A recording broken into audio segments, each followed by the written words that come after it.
Bismillahirrahmanirrahim. Alhamdulillah Rabbil Alamin. Wassalatu wassalamu ala asyrafil anbiya'i wal mursalin Sayyidina Muhammadin wa ala alihi wa sahbihi ajma'in. Alhamdulillah, kita memulakan pengajian dalam tafsir Al-Quranul Karim pada hari yang bahagia ini dengan kita memanjatkan kesyukuran kepada Allah Subhanahu wa taala dapat kita berkumpul dan meneruskan pengajian, dan kita mengharapkan dan berdoa kepada Allah Subhanahu wa taala mudah-mudahan Allah menjadikan pengajian ini sebab pengampunan bagi segala dosa, dan dengannya Allah mengabulkan segala hajat. Dan kita berdoa agar Allah menghidupkan hati-hati kita dengan iman dan taqwa, dan menyelamatkan kita daripada segala musibah, daripada segala bala dan bencana dan azab di dunia dan akhirat, dan bukakan bagi kita kefahaman dalam agama dan taufik yang mana dengannya dapat kita melaksanakan segala perintahnya dan meninggalkan segala larangannya. Mudah-mudahan Allah matikan kita dalam husnul khatimah dan mengumpulkan kita bersama Nabi kita sallallahu alaihi wasallam pada hari kiamat nanti. Amin ya rabbal alamin. Maka pada pengajian yang lepas kita sedang membicarakan ayat 164 dengan 165.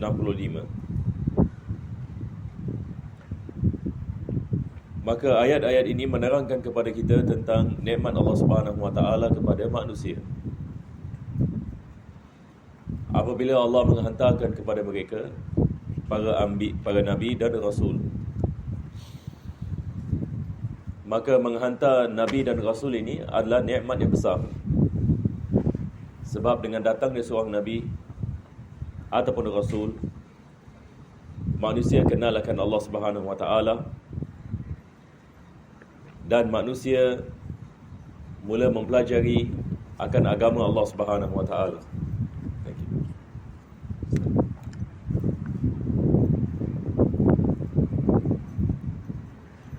Maka ini adalah nikmat yang besar. Dan di dalam Al-Quranul Karim Allah Subhanahu wa taala menceritakan kita banyak kisah-kisah para nabi dan rasul. Ini yang kita baca ayat pada minggu yang lepas. Pada ayat 164 firman Allah Subhanahu wa taala, fa'udzu billahi minasyaitonir rajim, wa rusulan qad qasasnahum 'alaika min qabl wa rusulan lam naqsushum 'alaik. Jadi dalam ayat ini Allah mengatakan para rasul yang kami telah menceritakan kepada kamu, dan ada rasul yang kami belum lagi menceritakan kepada kamu. Kita lihat dalam Al-Quranul Karim Allah Subhanahu wa taala dia menceritakan kita tentang kisah-kisah yang lama. Di sini kita ada perkataan qasas. Qasas ini dalam, kalau diterjemahkan dalam bahasa kita panggil cerita. Yani Allah Subhanahu wa taala menceritakan, yani cerita-cerita yang benar. Dan mempelajari sejarah melalui cerita ini sangat penting. Perkara yang penting. Islam menekankan kita mempelajari sejarah. Jadi apabila kita mempelajari sejarah, maka kita akan lebih memahami keadaan yang kita tinggal pada hari ini. Jadi kita lihat dalam Al-Quran Allah menceritakan tentang Nabi Adam AS. Nabi Adam AS merupakan manusia yang pertama. Maka tidak ada orang yang akan mengetahui apakah kisah manusia yang pertama, melainkan Allah Subhanahu wa taala yang menceritakan kepada kita. Maka kita mengetahui bagaimana Allah Subhanahu wa taala menciptakan Nabi Adam AS. Dan apa hikmah di sebalik penciptaan Nabi Adam AS sebelum wujudnya manusia. Allah menerangkan kepada kita, dia akan menciptakan di atas muka bumi seorang khalifah. Jadi malaikat yang ini tidak. Malaikat mengatakan, bagaimana ya Allah engkau menciptakan satu orang yang akan melakukan fasad dan akan menumpahkan darah. Maka ini sesuatu yang berlaku pada zaman dahulu. Kita tidak mengetahuinya. Kita belum lagi diwujudkan. Semua manusia belum lagi diciptakan. Allah Subhanahu Wa Taala menerangkan kepada kita perbicaraan kepada malaikat-Nya dan apa yang dikatakan oleh para malaikat. Selepas itu Allah Subhanahu Wa Taala menciptakan Nabi Adam AS dan menciptakan seperti Nabi Adam AS Hawa, isterinya, dan melarang mereka daripada makan daripada buah yang dikenali sebagai pokok khuld. Sebab Iblis datang kepadanya mengatakan, ya Adam, tidakkah kau nak hidup selama-lamanya dalam jannah? Sebab Nabi Adam AS ini hidup di mana? Bukan di atas muka bumi kan? Asalnya di mana? Asalnya di syurga. Dan syurga ini perkara yang sangat luar biasa. Segala-galanya wujud. Tak perlu nak bimbang. Tidak ada kepenatan dan tidak ada stres. Segala-galanya nikmat. Tidak ada masalah. Maka datangnya Iblis mengatakan, sebab ini Allah melarang kau memakan daripada buah ini supaya kau tidak menjadi selama-lamanya hidup dalam syurga. Tapi kalau kau makan, selama-lamanya. Jadi apa jadi? Agak-agak Nabi Adam makan ke tak makan? Dia makan yang daripada buah tersebut. Begitu juga dengan isterinya Hawa. Disebabkan itu maka mereka diturunkan ke bumi ini. Hari ini tanpa yang ini kisah ini kita pun tak tahu kenapa manusia di atas muka bumi ini. Ini sebab ini daripada hikmah ni. Ada sesuatu peristiwa yang berlaku yang menyebabkan keturunannya semua di atas muka bumi. Ini yang menunjukkan kita sekarang ni atas muka bumi ini sekarang. Dan Allah Subhanahu Wa Taala menerangkan musuh yang sama akan bersama kita. Dia masih ada lagi. Dan dia akan melakukan perkara yang sama untuk menyesatkan kita. Seperti mana dia mewaswaskan kepada Nabi Adam AS. Begitu juga dengan keturunan Nabi Adam AS. Maka ini adalah qasas. Ini dikirakan apa? Dalam bahasa Arab kita panggil qasas, iaitu cerita. Dan dia berkait dengan sejarah. Selepas itu kita lihat dalam Al-Quran Allah menceritakan kita tentang Nabi Nuh AS. Datang Nabi Nuh AS. Dan Nabi Nuh AS diperintahkan oleh Allah membuat bahtera. Tetapi bahtera dia buat ini atas bukit. Orang mengatakan ini tak betul nampaknya orang ini. Biasanya orang bikin bahtera dekat tepi laut, di atas bukit pula. Jadi orang dah cuba, kaumnya mengejek dia. Ini nampaknya dia dah gila ataupun tak betul dan sebagainya. Tetapi Nabi Nuh AS ini bersabar 950 tahun. Ini Allah mengatakan, dimaki dan diherdik. Dia mengatakan, siang dan malam aku berdakwah kepada kaum, tak ada orang yang ikut.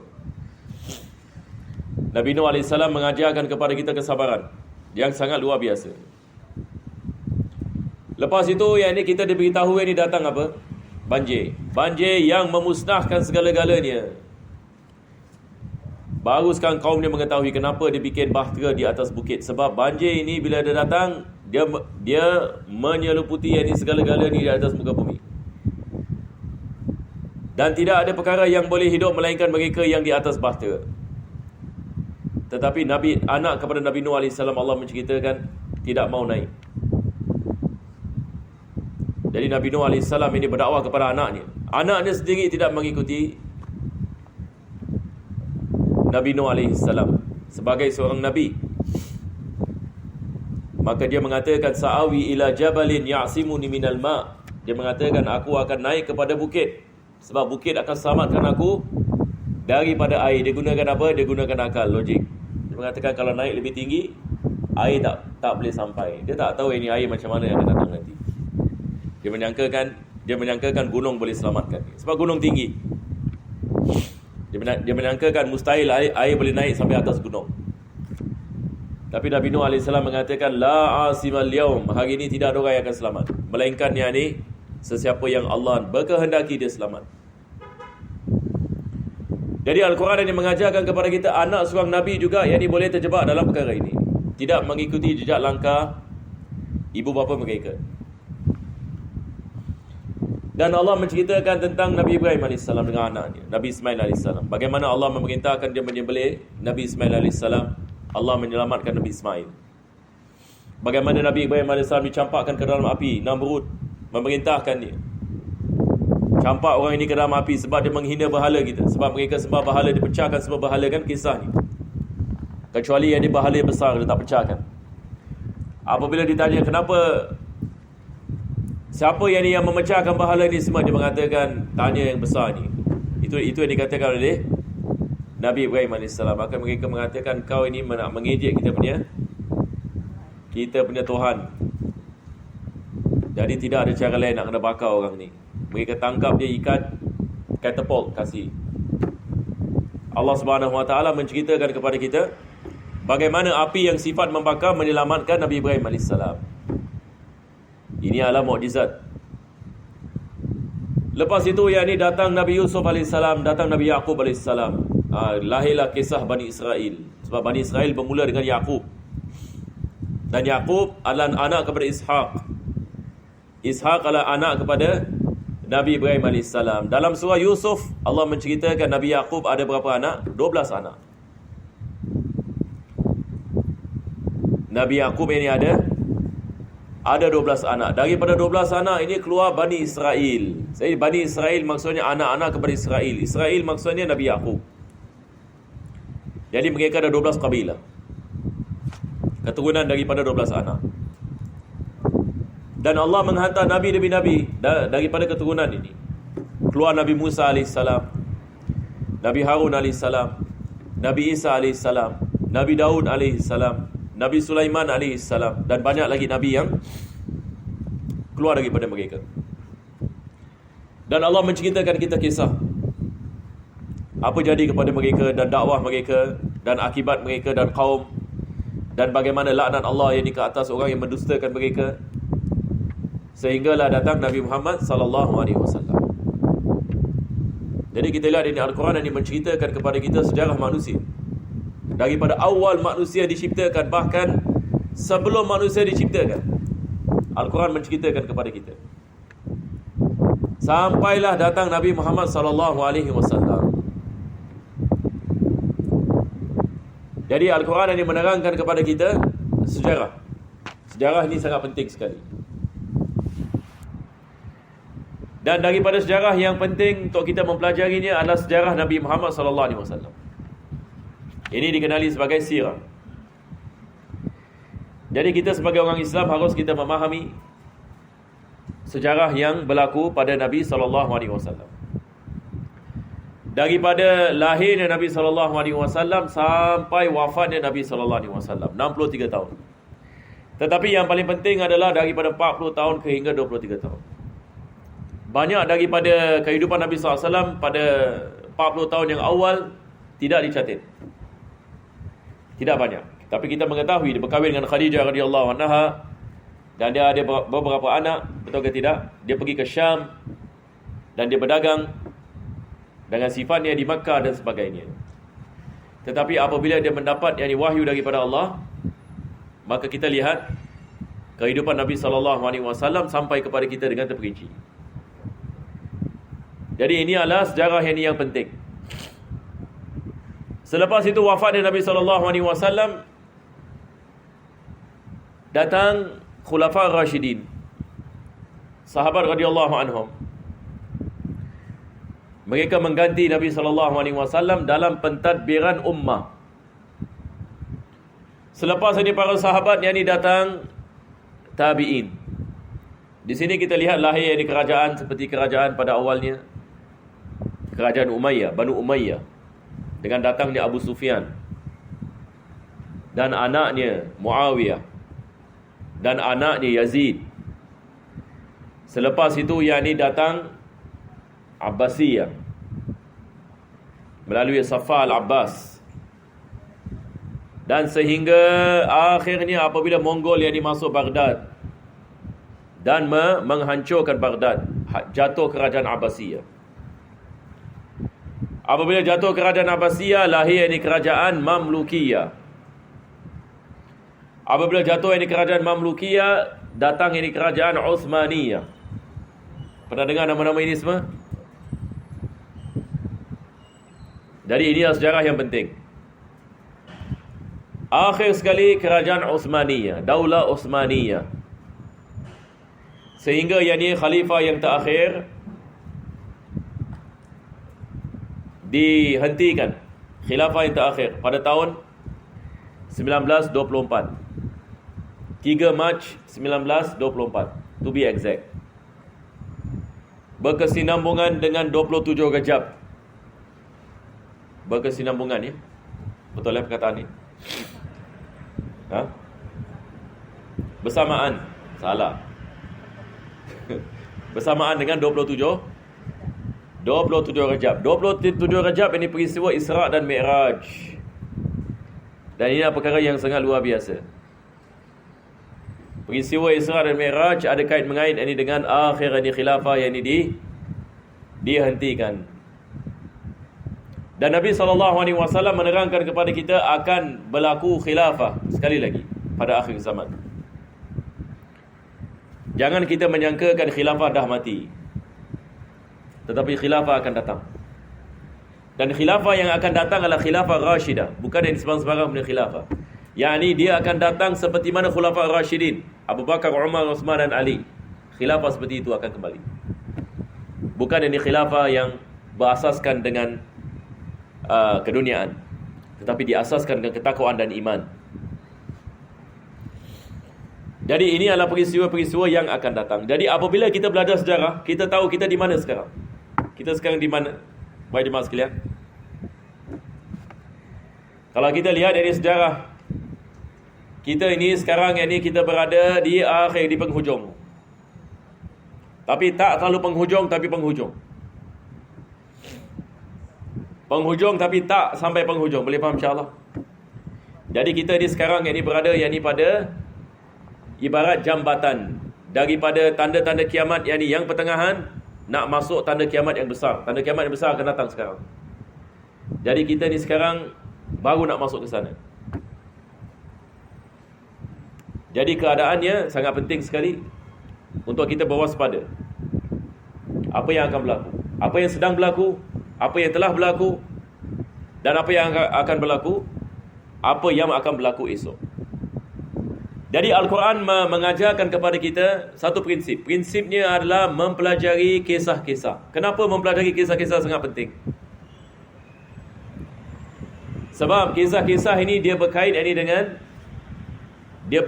dengan masa, dan di dalamnya ada banyak pengajaran, dan dia berkait dengan satu dengan yang lain. Maka Islam mewajibkan kita mempelajari sejarah. Mewajibkan. Tiap-tiap ini orang Islam wajib mempelajari sejarah.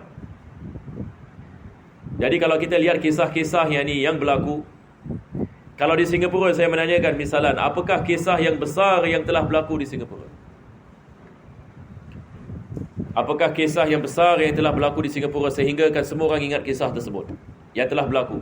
Misal seperti apa? Singapura. Sebagai misal, Jepun masuk Singapura.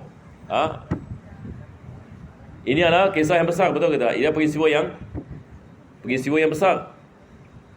Datang tentera Jepun pada tahun 1942. Ini sejarah, buku-buku sejarah sampai hari ini. Semua orang tahu. Begitu juga daripada sejarah yang biasa kita belajar adalah datang ini satu orang ini namanya Stanford Raffles. Datang ini pada tahun 1918. Dikatakan dia founder Singapura, tapi ini tidak betul. Dia bukan founder Singapura. Negeri Singapura sudah beratus tahun. Betul ke tidak? Kita ada raja di Singapura, Raja Paramiswara. Pernah dengar nama ini? Ini Raja Singapura. 600 tahun yang lalu dia dah duduk sini dah. 600 tahun yang lalu. Dan Singapura pada ketika itu trading port, berniaga. Jadi kalau kita tak belajar sejarah, kita tak tahu. Betul tak? kita akan menyangkakan orang Melayu di sini semua nelayan, semua orang laut. Ini yang dikatakan sebahagian yang di buku-buku sejarah. Dia mengatakan bila Raffles ini sampai ke sini, dia mendapati orang kat sini semua orang laut. Tahu orang laut? Kesian yang miskin. Orang laut, jadi duduk kat laut saja. Tetapi hakikatnya kita sudah ada tamadun di sini. Jadi bila kita tidak belajar sejarah, apa jadi? Kita akan hilang yang ini kita punya kegemilangan. Itu sebab Islam ini mewajibkan kita mempelajari. Kita orang Melayu wajib mempelajari sejarah Melaka, wajib. Hari ini kalau orang Melayu mengatakan saya tak tahu apa pun berlaku, kita mengatakan ini musibah, ini inna lillahi wa inna ilaihi raji'un. Sebab kita lihat kerajaan Melaka ini kerajaan yang sangat hebat sekali. Sehingga kan orang di barat bila sampai yang di Melaka, mereka terperanjat, lihat ini Melaka, ini orang Melayu. Di barat yang ini tak sampai itu pada ketika itu. Dalam segi teknologinya, dalam segi apa kita mengatakan sastra, dalam segi keilmuan, tidak sampai dengan apa yang orang di Melaka telah sampai pada ketika itu. Itu sebab yang ini mereka merosakkan Melaka dan menghancurkan Melaka. Sebab mereka nak Melaka. Sebab mereka di barat ini masih ini belum ini bertamadun yang ini dengan sempurna. Mereka baru yang ini keluar ini daripada Middle Ages. Jadi kita nak kena belajar sejarah ini. Kita ada sejarah ini di Melaka sebagai misal. Lepas itu kita ada sejarah Kerajaan Demak. Lepas itu kita ada sejarah ini Aceh. Kerajaan yang ini di Aceh. Singapura ini di bawah Kerajaan Aceh. Tak ramai orang tahu mungkin. Singapura ini kita di bawah kerajaan jauh yang ini sekali, yang ini Aceh. Pada satu ketika dahulu. Dan kita juga yang ini berkolaborasi ini dengan Kerajaan Demak. Kerajaan Demak, Wali Songo ini apabila mewujudkan kerajaan ini, maka Singapura ini adalah daripada yang terkuat yang bersama mereka. Jadi ini kita mengatakan peristiwa-peristiwa yang besar. Mudah-mudahan Allah Subhanahu Wa Taala memberikan kepada kita taufik ini, insya-Allah. Baik, kenapa saya menceritakan ini? Sebab ini semua qasas. Kita nak mendapatkan fahaman yang ini daripada prinsip ini Al-Quran. Al-Quran mengajarkan kepada kita kepentingan qasas. Kepentingan kita mempelajari peristiwa-peristiwa supaya kita tidak berbuat kesilapan yang sama. Kita baca Al-Quran ini hari ini, kita mengatakan kenapa Allah menceritakan kita tentang Bani Israel. Bani Israel ini cerita-cerita yang ini sebelum Nabi SAW, pada zaman Nabi Musa AS. Kenapa Allah menceritakan kita satu kisah yang dah 3,000 tahun, 4,000 tahun, 10,000 tahun, Allahu'alam. Kenapa? Sebab di dalamnya ada pengajaran. Dan supaya kita tak jadi seperti itu, sebab kalau kita jadi seperti itu, akibat yang sama yang akan kena kepada kita. Dan Allah menceritakan kita kisah-kisah yang baik supaya kita mencontohi. Sebab kalau kita mencontohinya, kita juga akan mendapat ganjarannya. Boleh insya-Allah ya. Jadi ini adalah muqaddimah bagi pengajian pada hari ini. Sebab saya menerangkan apa yang kita telah belajar pada minggu yang lepas. Jadi Allah menghantar nabi demi nabi dan Allah menceritakan kepada Nabi SAW apa yang telah berlaku pada umat-umat yang terdahulu. Dan ini adalah perkara yang manfaat hatta bagi Nabi SAW. Sebab Nabi SAW bila dia berdakwah di Makkah, apa jadi? Apabila dia berdakwah di Makkah, tak ramai orang yang ikut dia, tak ramai orang yang masuk Islam. Maka Nabi sedih. Nabi menyangkakan dia telah gagal dalam dakwah. Dia menyangkakan begitu. Tetapi Allah Subhanahu Wa Taala menceritakan kisah siapa? Allah menceritakan kisah Nabi Isa AS. Yang beriman kepadanya 12 orang saja. Masya Allah. Yang ni maksudnya tak ramai. Allah menceritakan kisah siapa lagi? Nabi Nuh AS. Dakwah 950 tahun. Yang ikut yang ni lebih mungkin 80 orang. 950 tahun. Jadi ini adalah daripada cara tasliyah. Ulama kita mengatakan tasliyah. Dia mendatangkan kegembiraan kepada Nabi SAW. Sebab Nabi SAW merasa sedih atas dirinya yang dia telah gagal dalam dakwah. Allah mengatakan tidak. lihat kepada nabi-nabi yang lain. Seperti mana engkau dicaci, dimaki, mereka juga dicaci, dimaki.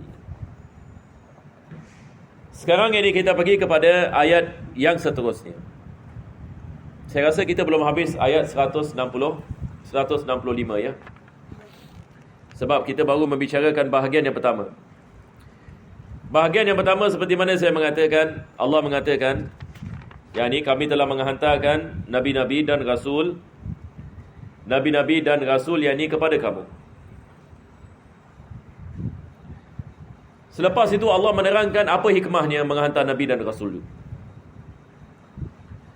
Rusulan mubasysyirin wa mundhirin li'alla yakuna lin-nasi 'ala Allahi hujjatun ba'da rusul wa kana Allahu 'azizan hakima.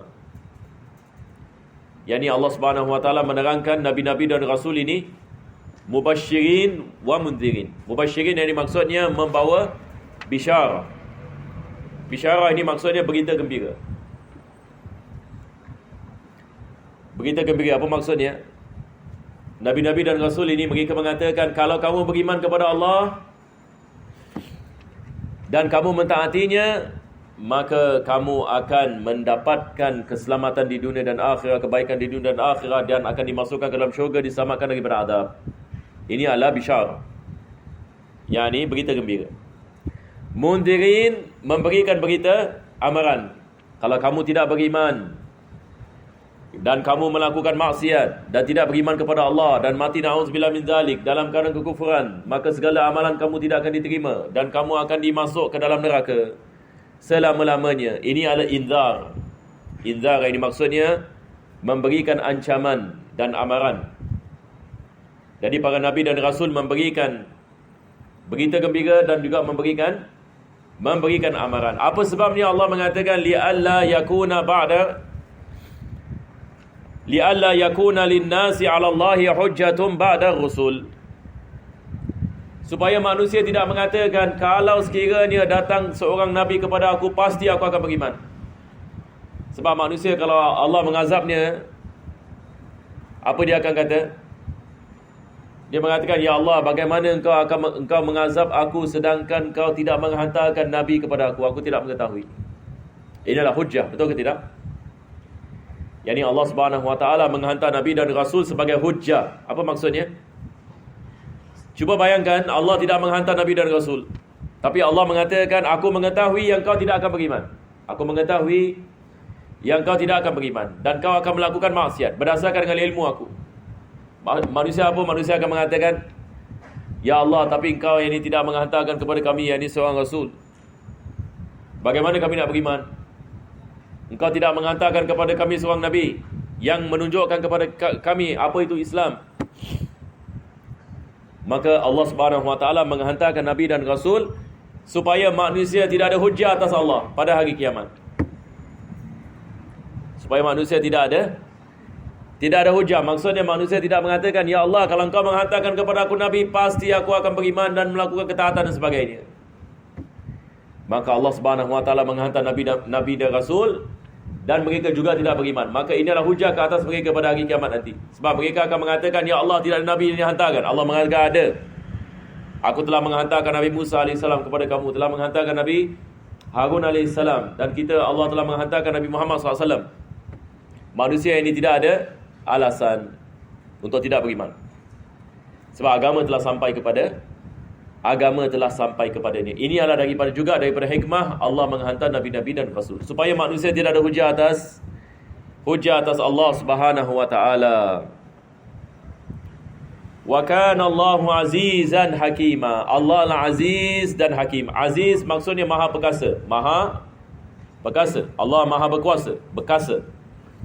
Allah boleh mengenakan azab.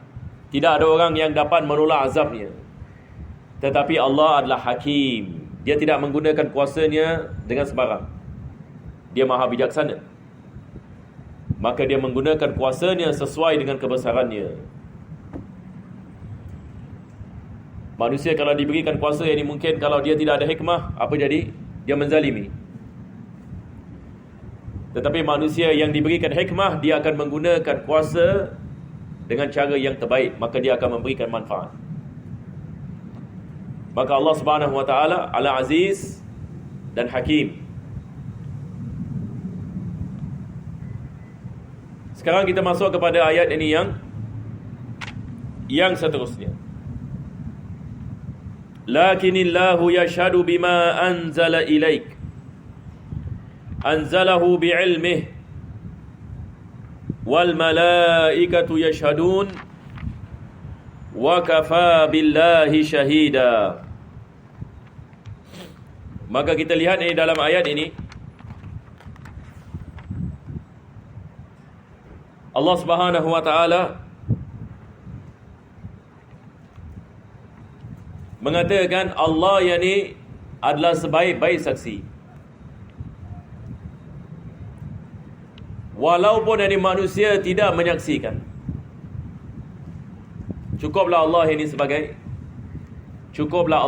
saksi. Sebab pada hari kiamat nanti ada manusia yang mengingkari, yang mengatakan, ya Allah, tidak ada Nabi yang datang kepada kami. Manusia akan mengatakan, ya Allah, agama Islam tak sampai kepada kami, risalah Nabi Muhammad SAW tak sampai kepada kami. Mereka nak selamatkan diri mereka daripada apa? Daripada azab. Sebab mereka mengetahui kalau agama tak sampai, selamat kan? Selamat. Tapi Allah Subhanahu wa taala menerangkan ini Allah Maha mengetahui. Allah yang ini bersaksi sama ada ia sampai ke tidak. Ia sampai yang ini ke tidak sampai. Maka di sini Allah Subhanahu wa taala mengatakan lakinillahu yashhadu bima anzala ilaik. Yani Allah Subhanahu wa taala bersaksi atas mukjizat Nabi sallallahu alaihi wasallam dan segala wahyu yang diberikan kepada Nabi sallallahu alaihi wasallam. Yani manusia tak boleh tipu Allah. Allah lebih mengetahui. Anzalahu bi'ilmih. Yani Allah Maha mengetahui apa yang Dia telah menurunkan. Segala-galanya diketahui oleh Allah dengan terperinci. Wal malaikatu yashhadun.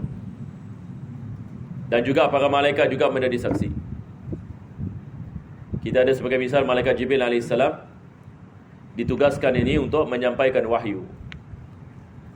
Maka para malaikat wahyu ini juga menjadi saksi atas pemberian ini Allah Subhanahu wa taala menerangkan akan agama kepada manusia. Wa kafa billahi syahida. Dan cukuplah Allah Subhanahu wa taala sebagai saksi. Jadi kita lihat ayat-ayat ini semua yang ini menerangkan kepada kita hikmah di sebalik menghantar nabi-nabi dan rasul kepada manusia. Dan juga hikmah di sebalik menceritakan kepada kita cerita-cerita di dalam Al-Quranul Karim. Sebab itu adalah cerita-cerita yang benar, yang berlaku, supaya kita mendapatkan pengajaran daripadanya dan menambahkan ketakwaan kepada Allah Subhanahu wa taala. Selepas itu kita lihat ayat seterusnya membicarakan tentang perkara yang lain. Ayat ini yang seterusnya memulakan dengan membicarakan tentang orang kafir. Innal ladzina kafaru. Bagaimana pula dengan orang yang tidak beriman? Kita mengharapkan Allah sentiasa menjadikan kita di antara orang yang beriman. Ini adalah nikmat yang besar. Sebab kita telah mendapatkan manfaat daripada risalah Nabi Muhammad SAW. Dan risalah Nabi Muhammad SAW adalah penyambungan daripada risalah semua Nabi-Nabi dan Rasul sebelumnya. Jadi dengan kita beriman kepada Nabi Muhammad, kita beriman dengan semua Nabi-Nabi dan Rasul dan semua kitab-kitab yang diturunkan oleh Allah. Jadi ini adalah nikmat yang besar. Wajib kita mensyukuri Allah atas nikmat iman. Tapi bagaimana dengan orang yang tidak beriman? Maka kita sebagai orang yang beriman, sebenarnya kita kesiankan orang yang tidak beriman. Sebab agama belum lagi dapat mereka beriman kepada agama Allah. Jadi sebagai seorang Muslim, kita juga ada kerisauan atas mereka, supaya mereka beriman. Bagaimana kita nak menyampaikan agama ini kepada orang yang tidak beriman? Ini adalah tanggungjawab siapa? Orang Islam. Menyampaikan agama. Bagaimana kita nak menyampaikan agama ini kepada mereka? Sebab kalau sekiranya mereka tidak beriman dan meninggal dalam kekufuran, itu adalah musibah yang besar.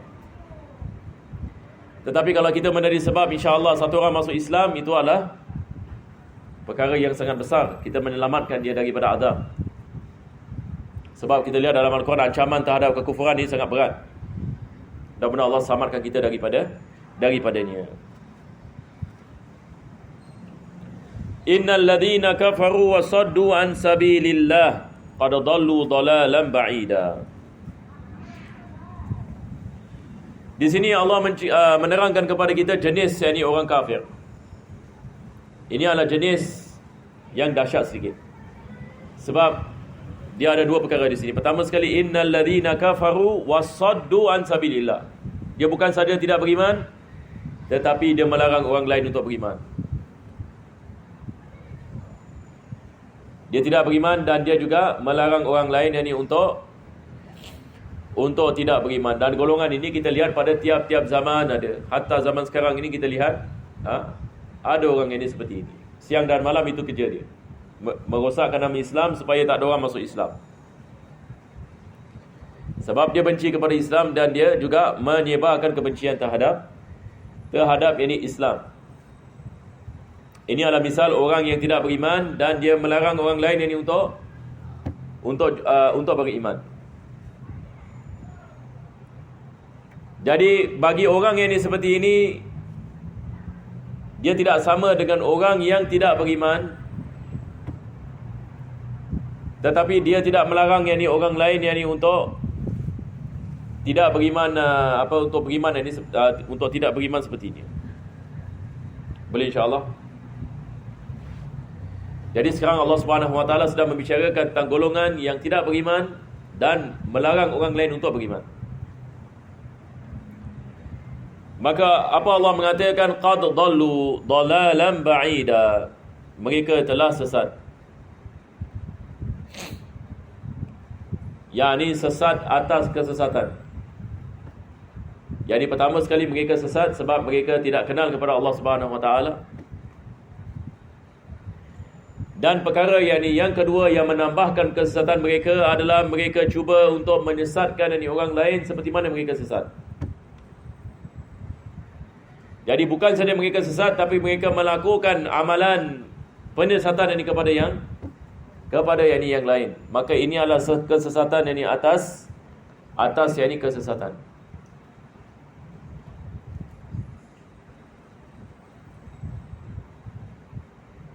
Innal ladzina kafaru wa zalamu. Dan selepas itu Allah mengatakan orang yang tidak beriman dan menzalimi.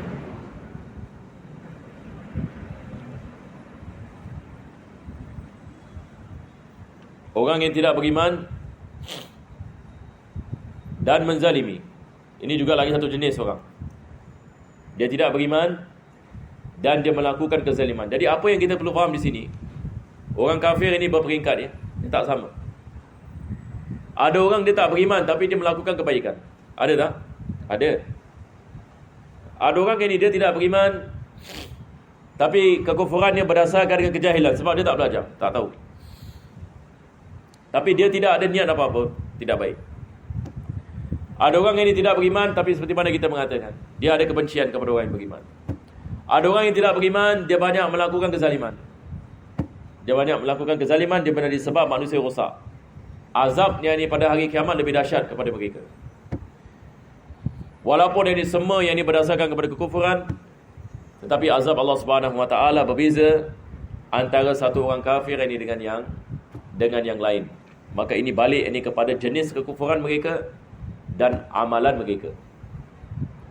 Jadi kalau mereka melakukan kezaliman, maka dikenakan yang kepada mereka hukuman yang berat. Maka di dalam ayat ini Allah mengatakan lam yakunillahu liyaghfira lahum wala liyahdiyahum tariqa. Yani Allah Subhanahu Wa Taala mengatakan Allah yang ini tidak akan mengampuni dosa mereka dan tidak akan memberikan kepada mereka hidayah. Tidak akan memberikan yang ini kepada mereka hidayah yang mana dengannya mereka dapat masuk ke dalam syurga. Maka Allah Subhanahu wa taala menutupkan hati mereka.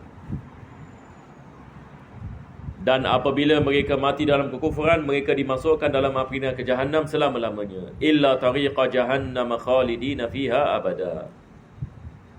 Melainkan yakni jalan menuju kepada api neraka Jahannam selama-lamanya. Disebabkan yakni kekufuran mereka, na'udzubillah min zalik. Ulama kita mengatakan ini adalah musibah yang paling besar. Apabila na'udzubillah min zalik, satu orang itu dimasukkan ke dalam neraka selama-lamanya. Tidak ada musibah yang lebih besar. Tapi hari ini manusia dia menyangkakan kalau dia kaya di dunia ini, dia berjaya. Dia tidak mengetahui yang ni apa yang sedang menunggu. Tak apa lebih. Dia tidak mengetahui yang ni apa yang sedang yang ni menunggu. Kalau manusia mengetahui apa yang sedang menunggu, manusia tidak akan bergembira sangat. Sebab kekayaan tidak dapat membantu kita bila kita mati. Harta kita tidak akan membantu kita. Walaupun hari ini satu orang billionaire misalnya, kalau dia mati ni, apa jadi kepada duit yang billionaire? Boleh selamatkan daripada azab kubur? Kalau boleh, bagus juga. Boleh pergi kepada malaikat maut. Malaikat maut nak tanya dia, mana kau buka di sini malaikat maut. Kita bikin satu deal. 1 juta. Tak payah, tak ada soalan ini. Kasih aku pas, sudahlah kan. Manusia akan melakukan sedemikian. Betul tak? Dia mengatakan, aku ada banyak duit, kasihlah malaikat sikit duit. Selamat daripada azab kubur. Manusia yang ini akan melakukannya. Tapi ini 1 sen pun tidak dapat memberikan manfaat. Malaikat yang ini tidak lihat yang ini kepada harta. Harta semua yang ini dimakan oleh ahli waris. Ahli waris yang happy, enjoy. Lebih-lebih lagi kalau mak bapak kaya kan, Masya Allah, dia bilang kita tak payah kerja dah, terus pencen. Kalau bapa ada $1 billion, tak happy anak. Mungkin 2 hari pertama, okeylah nangis sikit. Kena tengok orang kalau orang yang tak ada iman, dalam hati dia mungkin mengatakan bagus jugalah, lebih kaya aku. Sebab satu orang ini mewarisi daripada bapanya ada $1 billion. Khalas, jadi kita mengatakan dah tak payah kerja lagi. Betul tak? Tak payah kerja, tak payah apa. Hidup kira enjoy saja. Tapi kalau boros pun tak tahu ya. Kalau 1 bilion ini banyak ini. 1 bilion dia adalah 1,000 million. Kita nak bayangkan pun susah kan? 1,000 million. Perkara yang sangat luar biasa ya. Ada orang dia ada 1 trilion. Itu lagi kita tak tahu apa nak cakap. Ada manusia di atas muka bumi ini, ada duit yang seperti itu. Sebab seperti mana saya mengatakan, ada orang dia print duit, bank di tangan dia. Jadi bila dia pegang bank, apa maksudnya? Dia boleh print duit. Jadi ini kita mengatakan terus dah bukan 1 trilion lagi. Duit itu dia boleh ciptakan. Jadi apa lagi kita nak cakap? Dia boleh ciptakan duit. Jadi bila orang boleh ciptakan duit, ini lagi perkara yang sangat luar biasa. Tetapi subhanallah, Allah tidak meletakkan kejayaan manusia di dalam kekayaan. Manusia walau macam mana kaya sekalipun, tetapi manusia akan takut kepada maut. Firaun yang takut kepada maut. Betul ke tidak? Namrud takut kepada maut. Semua orang yang kaya zaman dahulu yang tidak beriman kepada Allah, yang banyak melakukan kezaliman, semua takut kepada mati. Sebab mereka mengetahui kalau mati segala-galanya akan hilang. Tapi mereka ada fahaman-fahaman yang mengatakan mungkin kita boleh ambil balik kita punya harta selepas mati. Jadi apa mereka buat? Bila dia tanam mayat, dia letak wasiat, tanam dengan dia hartanya sekali. Sebab kita lihat Firaun yang dekat Mesir ini, bila mereka gali balik dia punya kubur, di dalamnya ada harta yang banyak, emas. Sebab mereka ada fahaman yang mana nanti bila dah mati kan, harta itu akan diberikan balik. Jadi maksudnya boleh pakai balik. Sampai hari ini kita ada manusia-manusia ini yang ada fahaman yang seperti itu. Tetapi alhamdulillah Allah memberikan kepada kita Islam. Allah mengajarkan kepada kita tidak ada perkara yang dapat memberikan manfaat melainkan iman dan amal salih. Mudah-mudahan Allah matikan kita dalam husnul khatimah, amin ya rabbal alamin. Kita berhenti di sini ya, insya-Allah ya.